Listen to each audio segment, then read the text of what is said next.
नमस्कार दोस्तों। बरसों पुरानी बात है कि किसी बस्ती में 7 बनिए रहते थे। सातों ही सगे भाई, विवाहित, सयाने और गुणवान।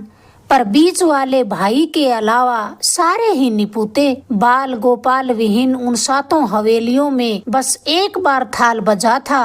कैसे भी बाप दादों का वंश तो फला, फिर किस बात की चिंता। कोख के जाए बेटों से भी बढ़ चढ़ कर सब उससे प्यार करते। सारे भाई उसके नाज नखरे उठाने को तैयार रहते। देखने से ही उनका मन हरा हो जाता। बारी बारी 7 हवेलियों के बड़े आंगन में खेलता कूदता वह नन्हा लड़का छक नौजवान हो गया। निपट निरोगी काया, एक चीज मांगे तो 1000 चीजें उसके लिए हाजिर हो जाती। पर मनुष्य के स्वभाव की यह अजीब और अनूठी आदत है कि अत्यधिक सुख से धीरे धीरे उकताहट होने लगती है। बनियों के उस लाडले के यथा योग्य समझ आते ही ऐशो आराम, सुख शांति और माया के ठाठ बाट से उकताहट होने लगी। वह जानबूझकर आधा भूखा रहने की अटकलें सोचने लगता। पर घर वाले तो हवेली के उजियारे के लिए हर घड़ी मुस्तैद रहते। कितने दिन भेद छुपाए रहता। एक साथ इकट्ठे होकर भूख कम लगने के बारे में सवाल पूछने लगे। उसने समझाने की खूब कोशिश की, लेकिन बात कुछ नहीं बनी। दिशाओं दिशाओं में कारिंदे भेजकर इलाके के नामी वैद्यों और झाड़ागारों को बुला भेजा। न हो वैसी दवाइयाँ और गंडे ताबीज पहनाए गए। वह तो उल्टे ज्यादा बीमार हो गया। इसके बाद कोई भी उसे एक पल के लिए अपनी नजरों से दूर नहीं रखना चाहता था। वह बार बार समझाता कि ऐसे 8 पहर रखवाली करने से क्या होगा। नादान बच्चे को भी ज्यादातर खुला ही छोड़ना पड़ता है। फिर मैं तो अच्छा भला नौजवान हूँ। वह सोचता कि ऐसे तो मुझे ये अपनी समझ से न चलने देंगे और मैं सारी उम्र ऐसे ही अपंग सा रहूंगा। कई बार वह झुंझलाकर नाराज होते कहता कि यह कैसा पहरा, खुद से मिलने तक की कोई गुंजाइश नहीं। कई बार वह शिकायत करता कि उससे ज्यादा अनाथ और विवश दुनिया में शायद कोई दूसरा आदमी होगा। सारी बातों पर ध्यान से गहरा विचार करके बस्ती के बड़े बूढ़ों ने कहा कि इस उम्र में माँ बाप की संगत से नहीं, दुल्हन के सहवास से दिल बहलता है। जल्दी लड़के की शादी करवा दो। बुजुर्गों की सीख बनियों के दिल में उतर गई। उस हवेली से रिश्ते के लिए तो लक्ष्मी भी ललचाती होगी। माँ बाप को तो मुश्किल से होठ हिलाने पड़े तो समूचे इलाके में हवा की तरह बात फैल गई। बेटे के इनकार करते करते एक करोड़पति सेठ की इकलौती बेटी से झटपट उसकी शादी हो गई। दुल्हन भी लाखों में एक, अप्सरा के समान, अनगिनत रुपयों का दहेज। बड़े बूढ़ों की सीख कभी एकार्थ नहीं जाती। पर नई बात 9 दिन, खींचे ताने तो 13 दिन। कैसा भी नया उत्साह बार बार बरतने से बेस्वाद हो जाता है। धीरे धीरे सेज का स्वाद भी उस लड़के को फीका लगने लगा। नई बात में नई खोज का भ्रम कहाँ तक रखा जाए। नित्य की अभ्यस्त हुई आंखें चांद सूरज से भी मुंह मोड़ लेती हैं। फिर रंग महल के दीपक का कितना उजियारा, कितना दमखम। वह मायापति साहूकार तो फिर दिग्भ्रमित सा हो गया। वहीं हवेलियां, वहीं झरोखे, वहीं परिवार, वहीं लाड दुलार। बड़े बूढ़ों ने फिर गहरा विचार करके वहीं सीख दी कि एक दुल्हन से मन नहीं भरा तो दूसरी लाओ, तीसरी लाओ।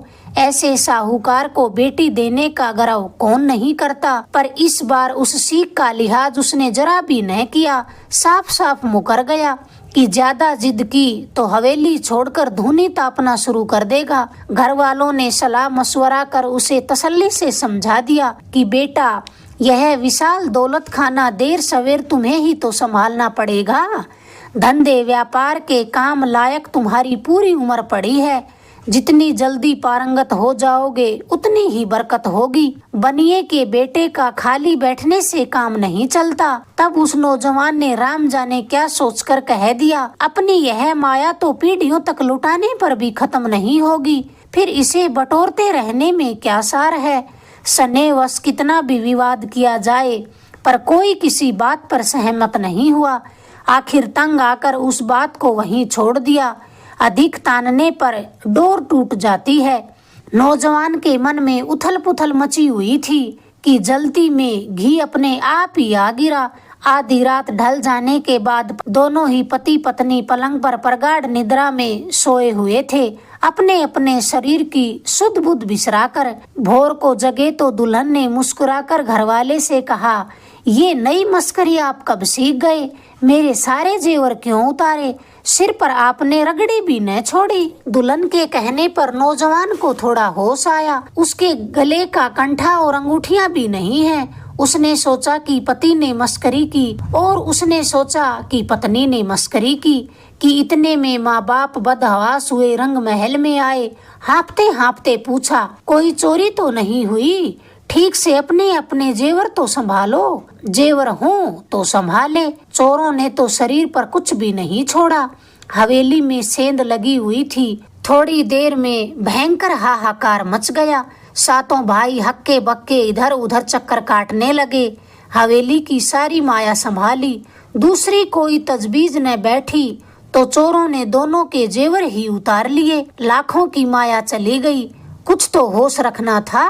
घर वालों ने ज्यादा हाय तौबा की तो बेटे ने सोच विचार कर कहा कि इतनी हाय तौबा करने की क्या जरूरत है? अपने कौन सी कमी पड़ती है? ले गए तो कोई बात नहीं, किसी की तो गरीबी दूर होगी। घर वाले इस नादान नौजवान की उल्टी सहमति को कैसे स्वीकार करते? चोरों ने अब तो घर देख लिया था। कमाने में बरसों लगते हैं, चोरने में कुछ देर नहीं लगती। वे तो चोरों को शीघ्र ही पकड़वाने की युक्ति सोचने लगे। चोरों के पांवों के निशानों को तगारियों के नीचे छुपाने की हिदायत नौकरों को देकर वे ठाकुर साहब को फरियाद करने के लिए दौड़ पड़े। चोर न पकड़ने पर ठिकाने की बड़ी बेइज्जती होगी। ठाकुर ने जल्दी ही पागियों को भेजा। पागियों का मतलब पैर देखकर उनका पता बता देना। दो एक पागी तो इतने जबरदस्त थे कि पानी में भी पाँव के निशान ढूंढ निकालते थे। समूचा गांव सेठ की हवेली के पास इकट्ठा हो गया। हर कोई अपनी समझ से मत प्रकट करने की जल्दी कर रहा था कि कितने जल्दी और कैसे चोर पकड़े जाएं। इसी दौरान साहूकारों का वह नौजवान भी एक नई ऊहापोह में फंसा हुआ था। उसको न चोरी की गई माया की चिंता थी, न चोरों को दंड देने की जल्दी थी। उसको तो अचंभा इस बात का था कि चोरों ने ऐसी करामात की तो कैसे की? चारों ओर पहरा है, कैसी सफाई से सेंध लगाई है। निशंक हवेली के अंदर घुसाए, सोए पति पत्नी के सारे जेवर उतार लिए और घरोंच तक न आने दी। नमन है ऐसे हुनर को। यह तो कुछ बात भी हुई। जोखिम बगैर जिंदगी में कैसी बुलंदगी। उसका बस चले तो चोरों की पीठ थपथपाए, चरणों में भेंट रखकर उन्हें अपना गुरु स्वीकार कर ले। पागियों का इशारा मिलते ही सामने वाले ठिकाने पर ऊंट घोड़ों पर सवारों ने धावा बोल दिया। चोर निश्चिंत होकर धन का बंटवारा कर रहे थे कि चारों तरफ से घेरा डाल दिया गया। भागने की अटकल सोचने से झट से पकड़ लिए गए। फटाफट रस्सियों से मजबूत बांधकर जकड़े गए। तमाम जेवरात हासिल कर लिए गए। चोरों की तो किस्मत ही बुरी थी, मगर हुनर की तो कुछ कमी न थी। बंधक चोर गांव में दाखिल हुए तो लोग उन्हें देखने के लिए सामने से दौड़ पड़े। साहूकारों के घर का वह नौजवान भी उस भीड़ में शामिल हो गया। उसको तो उन कलाकारों के दर्शन की तीव्र उत्कंठा हो रही थी, पर जो नजारा उसने अपनी आंखों से देखा तो ऊपर का सांस ऊपर और नीचे का सांस नीचे रह गया।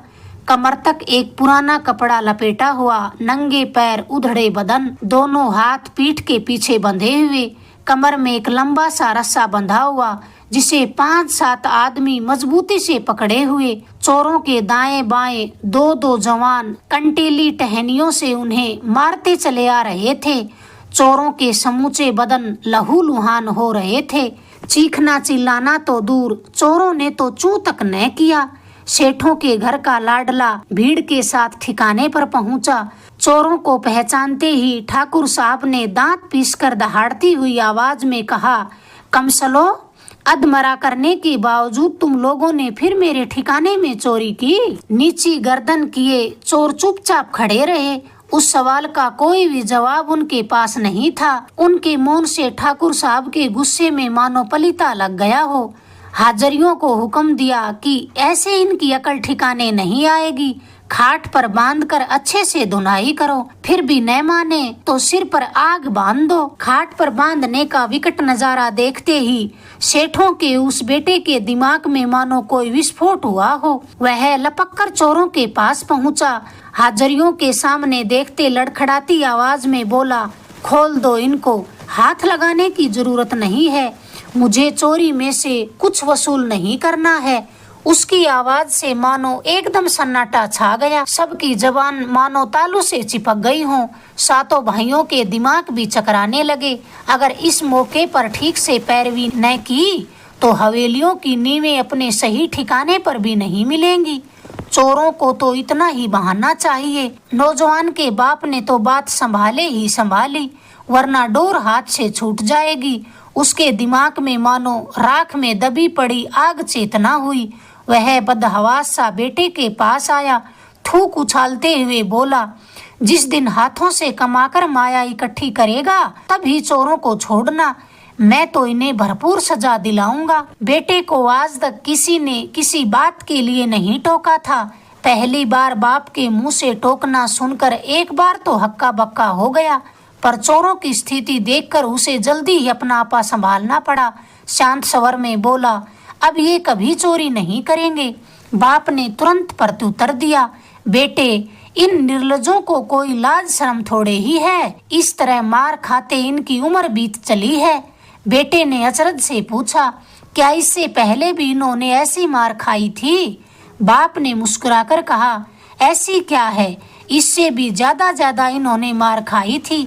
इसी गांव में 7 बार इनकी हड्डियां चटकाई गई हैं, फिर भी इन्होंने चोरी करनी नहीं छोड़ी, इसीलिए ये निर्लज और कमीने कहलाते हैं। बनिए का बेटा बोला, तब तो चोरी से अच्छा कोई दूसरा काम नहीं, मैं भी चोरी करूंगा। बेटे के मुंह से ये कैसी बात सुनी। थोड़ी देर तक वे बेटे का मुंह ऐसे निहारते रहे मानो फटी हुई आंखों की पुतलियां बाहर गिरेंगी। वे बोल सुनते ही उसके कानों के पर्दे नहीं फटे, सो अचरज की बात थी। अटकते हुए रूंधे गले से बोले, चोरों की दुर्गति तो तुम अपनी आंखों से देख ही रहे हो, क्या तुम भी यही चाहते हो कि तुम्हारे साथ भी ऐसा हो? किसी तरह का कैसा भी काम करने के लिए जब मनुष्य का रोम रोम इस तरह छटपटाता है तो उसे सीखने में न तो कुछ देर लगती है और न ही गुरु की जरूरत पड़ती है। वह तो अपने आप ही उस काम में पारंगत हो जाता है। थोड़े ही दिनों में मायापति साहूकार का बेटा चोरी के धंधे में ऐसा प्रवीण हुआ कि नामवर चोरों को भी पीछे छोड़ने लगा। पागी पैरों के निशान खोजते तो वे सेठों की हवेलियों तक पहुंच जाते, पर यह बात तो सपने में भी कब होनी थी। पागियों की अकल चकरा गई। इस इलाके में यह चोर तो नया आया, हूबहू साहूकार के बेटे से उसके पांव के निशान मिलते हैं, मानो उसी के पांव काटकर चिपकाए गए हों। राम जाने हवेली के किस कोने में जाकर छिप जाता है। अगर मन में ये शंका करें कि बनियों के बेटे ने चोरी की है तो पागियों को लोग पागल बताने लगे। बात तो उलझी सो उलझी। उधर सेठ जी के इकलौते बेटे का दिमाग धीरे धीरे सुलझने लगा। उसके अंतस्त में उत्साह और उमंग के नए नए सोते फूटने लगे।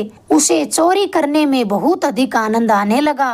कोई आवाज न सुन ले इसलिए पैर नंगे, कोई पहचान ले इसलिए राख से लिपटा हुआ शरीर अपने घर आखिर वापस भेष बदल लेता। पहली चोरी में तो ऐसा महसूस हुआ मानो स्वर्ग का राज्य हाथ लग गया हो। सौभाग्य और सगुन की बात ये हुई, कभी भी किसी घर में आवाज न हुई।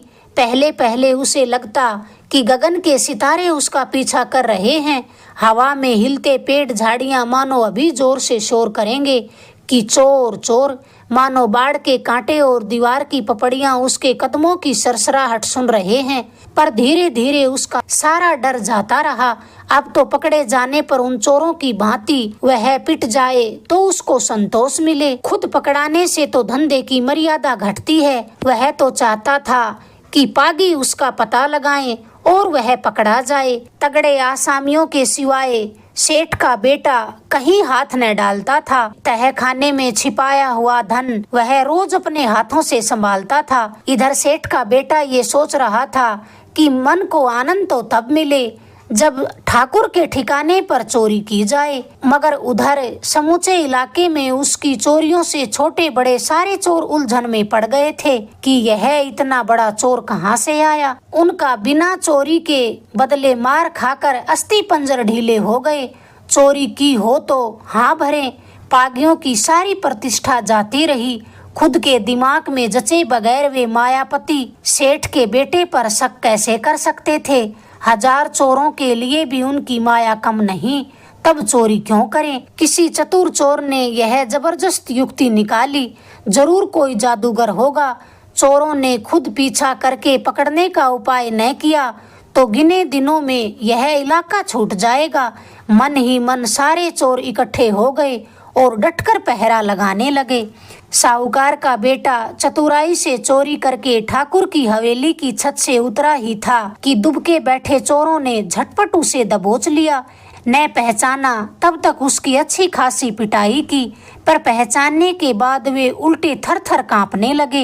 अरे यह तो साहूकारों का लड़का है, ये क्या मस्करी करने को जची। जिन साहूकारों की माया के बल का कोई ठिकाना नहीं, वहाँ चोरी करने का क्या अर्थ है। फिर तो बार बार पैर पकड़कर उन्होंने खूब ही चापलूसी की और माफी मांगी। साहूकारों के बेटे का अचरज उछला, तुम ये क्या तमाशा कर रहे हो। मुझे भी उन चोरों की तरह ही पीटो, पूरे शरीर को लहूलुहान कर दो, तब जाकर मुझे आनंद आएगा। उन चोरों को यह पहेली कुछ समझ न आई। कहने लगे, किसकी माँ ने 1.25 मन सौंठ खाई जो आपके सामने उंगली उठाए। सेठों का लड़का बोला कि मैंने तो आज से पहले बहुत सी चोरियां की हैं, मगर पकड़ा आज गया हूँ। दूसरे चोरों की सजा सो मेरी सजा, इसमें भेदभाव क्यों किया जाए। चोरों ने कहा, आपने तो मस्करी की है, भला आप जैसे मायापति को चोरी करने की क्या जरूरत। बनियों का लाडला बोला, मेरी जरूरत तो मैं जानता हूँ। पकड़ने वाली नामी चोरों ने उसकी कोई बात नहीं सुनी, पैर पकड़कर रोने लगे। अन्नदाता हम पर मेहरबानी रखें, अगर आपका पता होता तो हम पीछा ही न करते। सेठ का बेटा बोला, पर चोरी तो मैंने की, उल्टे तुम क्यों डर रहे हो। चोरों ने कहा, आप जैसे बड़भागी चोरियां करें तो आसमान जमीन पर आ गिरे। चोरी करने वाले तो हम जैसे अभागे बहुत हैं। उनकी बातें सुनते ही लोग इकट्ठा होने लगे। सो थोड़ी देर में अच्छी खासी भीड़ जमा हो गई। किसी को कुछ समझ में न आ रहा था कि साहूकारों के बेटे ने ऐसे राख क्यों लगा रखी है। शायद इन चोरों को पकड़ने के लिए उसने भेष बदला होगा, पर जो बात सोची वह उससे उल्टी निकली। कान पापी हैं, ऐसी बात तो सुनने से ही पाप लगता है। जिस आदमी ने भी अपने कानों से यह बात सुनी, उसको ऐसा लगा मानो उसने कोई बड़ा कुकर्म या पाप किया होगा। लोगों के मन की यह रंगत देखकर उसकी सारी आशाएं मुरझा गई। तब वह अपने पैरों पर चलकर खुद आगे होकर गढ़ में गया। ठाकुर साहब को देखते ही उसको पकड़ने वाले चोर गिड़गिड़ाने लगे, अन्नदाता बड़ा कसूर हो गया, सिर कलम करने का हुक्म फरमाए तो भी कम है। इतने में उसके घरवाले दौड़ते हाँफते गढ़ में आ गए। बात तो सुनी, उससे भी ज्यादा सच निकली। पर इतनी माया के स्वामी का चोरी से क्या वास्ता। लगता है दुश्मनों ने अत्याधिक बारीक चाल चली है। पकड़ने वाले चारों चोरों पर नजर पड़ते ही सातों भाइयों ने तुरंत पहचान कर ली कि ये तो उस दिन पिटने वाले चोर हैं। बीच वाला भाई बैत दिखाते हुए बोला, चांडालो, तुमने फिर चोरी करने की हिम्मत की। साहूकार का बेटा शांत स्वर में बोला, चोरी इन्होंने नहीं की, मैंने की है। एक भाई मुस्कुराने की चेष्टा करते हुए कहने लगा, इनको बचाने के लिए क्यों झूठ बोल रहा है। उसे पकड़ने वाले चारों चोर बाप के पैर पकड़कर फिर रोने लगे। हमें चोरी से परहेज नहीं, पर आज तो चोरी से भी बड़ा अधर्म हो गया। हमारा रोम रोम सूलों से बींद डालिए। पास खड़े लोगों ने अपने हिसाब से सारी बात को समझ लिया। उन चारों चोरों पर अपने हाथों के बल निकालने ही वाले थे कि साहूकार के बेटे ने बीच में आकर सबको रोक दिया। फिर अपने मुंह से उसने जो वार्ता सुनाई तो सुनने वालों के मुंह उतर गए। ये कैसी घटना हुई। कौन दो सिरों वाला जो सेठ के तहखानों में छिपाए हुए माल की तलाशी लेने जाए, इसमें कोई चाल लगती है। लोगों को इस तरह चुपचाप खड़े देखकर सेठ के बेटे ने दावे के साथ फिर कहा, अविश्वास हो तो मेरे साथ चल पड़िए। एक एक चीज साफ साफ बतला दूंगा कि मैंने वह चीज किस घर से चुराई है। तभी एक अड़ियल सेठ, जो उन सातों भाइयों से ईर्ष्या करता था, अचानक बोला, चलने में क्या हानि है, चोरियों का नतीजा तो बाद में निकाल लेंगे, पर एक बार चोरी गई चीजों को नजरों से तो देख लें। घर वाले कुछ जवाब देने ही वाले थे कि बेटा बीच में ही कहने लगा, फिर तो मुझे वही चोरों वाला दंड मिलेगा। एक बार मैं अपने शरीर से निकलता लहू देख लूं तो बनिए का जीवन सार्थक हो जाए। मानो किसी के मुंह में जीभ ही न थी। पलकें झपकाते एक दूसरे को चोर नजरों से देखते रहे। अड़ियल सेठ ने ज्यादा जिद की तो वे ठिकाने के कारिंदों के साथ मायापति सेठ की हवेलियों की तलाशी लेने चल पड़े। सचमुच तहखाने में दुनिया भर की बेहिसाब माया छुपाई हुई थी। मुंह लटकाकर सारे ही वापिस गढ़ में आ गए। ठाकुर साहब ने कारिंदों से बार बार पूछा तो उन्होंने हाँ ना का कोई जवाब नहीं दिया। कभी कभी सच बिना बोले ही प्रकट होता है, तब उसकी शक्ति 1000 गुना बढ़ जाती है। पर सातों भाइयों की अखूट माया के बल पर आग लगते लगते बुझ गई। अड़ियल सेठ इधर उधर झांकते हुए बोला, बात है तो बिल्कुल सच्ची, पर समझ में नहीं आता। तब साहूकार का बेटा दांत किटकिटाते हुए कहने लगा, आप लोग समझना चाहते ही नहीं। जब मैं कह रहा हूँ कि मैं चोर हूँ, मुझे चोरों वाली वही सजा मिलनी चाहिए। आपके न्याय के ढर्रे में चोरों के लिए दंड नहीं है, बस तुम तो गरीबों को ही दंड देना जानते हो।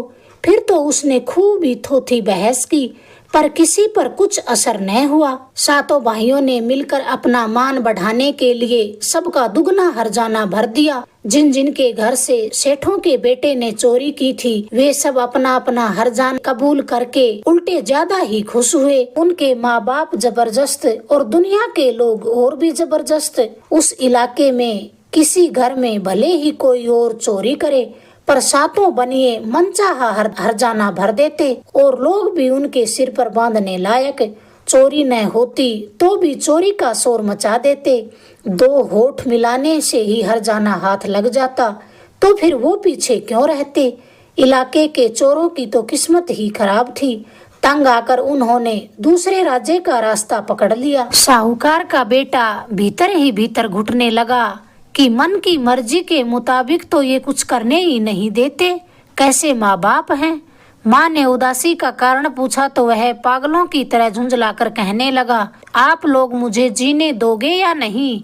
मैं अपनी समझ के अनुसार अप्रत्याशित बात करना चाहता हूँ। माँ कहने लगी, यह सारी माया तेरी ही तो है, फिर तू क्यों चोरी चकारी के पीछे पड़ा है। बेटा हाथ झटकते हुए बोला, मुझे माया ही तो नहीं चाहिए। अब तो रोज रोज बेटे का दिमाग फिरने लगा। एक बार संयोग की बात ऐसी बनी कि वह पहरेदार के हाथ से मूठ से थामी नंगी तलवार की तरफ देखने लगा तो देखता ही रहा। तलवार चमचमा रही थी, नजर न आए ऐसी तीखी धार। राम जाने उसे क्या सनक जची, तो उसने लपक कर तलवार छीन ली। पहरेदार का गला काट बहते खून में नजरें गड़ाकर जोर जोर से शोर मचाता हुआ बोला, अब मैं डाके डालूंगा। शोर सुनकर लोग बाग इकट्ठा हो गए। साहूकार का बेटा खून सनी तलवार थामे निशंक खड़ा था। किसकी हिम्मत की उसके हाथ से तलवार छीन ले। थर थर कांपते घरवाले भी आसपास खड़े थे। अब उस कपूत के सताए करे तो क्या करे। 7 घरों में ऐसा नालायक कैसे पैदा हुआ, किसके कर्म बुरे। घर वालों की समझदारी कि कैसे ही उस मामले को रफा दफा किया। मरे हुए को जिंदा करना तो उनके हाथ की बात न थी, पर जिंदा लोगों को सुख करने के लिए उनके पास कई उपाय मौजूद थे। मरा वह तो दुख के झंझटों से मुक्त हुआ।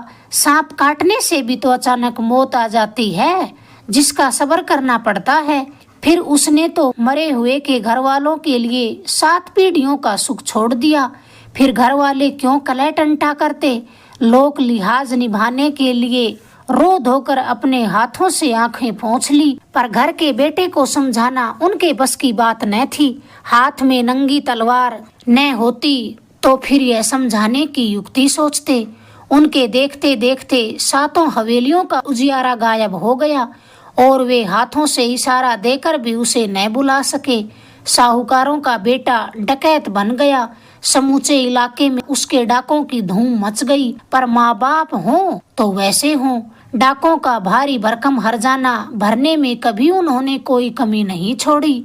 माँ बाप की नेक नामी के साथ लोगों की समझदारी भी कम न थी। सेठों की मर्यादा निभाने के लिए वे तुरंत घर का माल मत्ता लाकर अपने हाथों से सौंप देते। फिर तो ऐसे डाके में ही धूल। घर वाले राम जाने किस जन्म का बैर निकाल रहे हैं, कहीं भी उसकी दाल नहीं गलने देंगे। उसकी मनचाही का सपना भी क्या आ जाए। आखिर हद दर्जा लाचार होकर उसने तलवार फेंक दी। अब तो बस देश के स्वामी को कोई हानि पहुंचाने पर ही उसकी मनचाही होगी। ऐसे ओघड़ आदमी के दिल में हिम्मत और हौसले की कमी नहीं होती। सो एक दिन वह सीधा राजमहल जा पहुंचा। उस वक्त राजा जी अपनी तीनों रानियों के साथ रंग महल में चौसर खेल रहे थे। पांचों राजकुमार भी पास बैठे मजे कर रहे थे कि इतने में वह बावरा रंग महल में पहुंच गया। बाण डाल करके राजा को अपने कंधे पर उठाकर आया था, वैसे ही निकल गया। रानियां और राजकुमार भी शोर मचाते उनके पीछे भागे। शोर सुनते ही हर तरफ से रक्षक दौड़े। सो नंगी तलवारें लेकर घेरा बना लिया। वार करें तो कहीं राजा जी को न लग जाए। हड़बड़ाया दीवान कोई दूसरा हुक्म देने ही वाला था कि सामने हर हराते हुए सारा रंग महल ढेर हो गया। अगर अन्नदाता अंदर होते तो एक साथ सारे परिवार का खात्मा हो जाता। यह अजनबी आदमी तो जरूर कोई पहुंचा हुआ संत है, फिर तो कौन पीछे रहता। हर किसी ने उसके कदमों में सिर झुकाकर माफी मांगी। उस सेठों के बेटे की तो किस्मत ही खराब थी। उसने तो बार बार कहा कि वह तो राजा के साथ घात करने वाला था, उसे सजा देने वाला था। कंटीली टहनियों से उसकी पिटाई करो, उसके शरीर से लहू निकालो, पर किसी ने उसकी झूठी बात पर विश्वास नहीं किया। रानियां उसको राज्य का सारा खजाना देने की जिद करने लगी और राजा उसे आधा राज्य सौंपने के लिए मनुहार करने लगा। उसका आखिरी उपाय भी एकदम बेकार गया। माया से तंग आकर भागा था, मगर यहाँ भी उसके लिए माया हाजिर हो गई। किसको क्या समझाए, तो भी उसने हिम्मत नहीं हारी। शांति से कहा, मुझे एक दिन की मोहलत और दें, आज मैं कुछ भी स्वीकार नहीं करूंगा। कल मेरी होगी सो मनसा प्रकट कर दूंगा। वैसे पूजनीय संत की बात काटने की हिम्मत किसमें थी। उसने जो कहा वैसे ही मान लिया गया, पर उसके कलेजे में तो भट्टी सुलग रही थी। किस तरह शांति मिले। दूसरे दिन उसके दर्शनों के लिए राज दरबार में लोगों का रेला मच गया। पूजनीय महात्मा के पास राजा जी सोने के सिंहासन पर बैठे थे। आसपास 4 रूपवती दासियां चंवर डुला रही थी कि अचानक उस पहुंचे हुए संत के दिमाग में क्या सनक कौंधी कि वह सिंहासन से झटके के साथ उठ खड़ा हुआ। हाथ में जूता ले राजा के सिर पर जोर जोर से 5-7 बार जूते मारे और राजा के साफे को दूर फेंक दिया। राज दरबार में सन्नाटा छा गया। कोई दूसरा होता तो कभी का सिर धड़ से अलग हो जाता। दीवान साफा उठाने के लिए नीचे झुका कि साफे के पेचों के बीच लंपट लंपट करता एक सांप नजर आया। ठुड्डी कुचली हुई, चौंक कर आगे सरका, हक्का बक्का होकर जोर से शोर मचाया। अंदाता अंदाता, इसमें तो जहरीला सांप है। देश का भाग्य है कि आपके सिर पर जूते फटकारने से इसकी ठुड्डी थोड़ी कुचली गई है। फिर तो देखा उसने ही कहा कि डसने पर पानी मांगने की जरूरत नहीं, ऐसा जहरीला सांप है। दीवान का इशारा मिलते ही रक्षकों ने उस सांप के टुकड़े टुकड़े कर डाले। तीनों रानियों ने एक साथ संत के चरणों में शीश नवाकर प्रणाम किया। हर्ष के मोती ढुराते हुए बोली, अब पता चला कि आपने आज की मोहलत क्यों मांगी थी। राजा ने उसके पैर पकड़कर कहा, आधा राज्य सौंपे बिना मैं तो अंजल ग्रहण भी नहीं करूंगा। जयकारों की गूंज के बीच हतप्रभ हुआ वह ओघड़ सूखे ठूंठ की तरह चुपचाप खड़ा था। सुख के किन पद चिन्हों पर आगे बढ़ा और क्या प्रपंच हाथ लगा। अब इस प्रपंच की सीमा कहाँ, पर जीवन की तो सीमा है, आयु का तो अंत है। बताए तो किसको बताए अपने मन की बात, कहने से कौन समझेगा और समझाने की जरूरत ही क्या। मन की बात मन में रहने पर ही उसकी मर्यादा होती है। राजा जी ने हाथ जोड़कर अरदास की, भगवान समूचा दरबार आपके प्रवचन सुनने को तरस रहा है। तब वह ओघड़ ठहाका मारकर जोर से हंसा, मानो बिजली कौंधी हो। हंसते हंसते उसने अपना अंतिम प्रवचन सुनाया कि जीवित मनुष्य कभी सुखी नहीं हो सकता, मरने पर ही उसके निकृष्ट मनुष्य जीवन की मुक्ति होती है।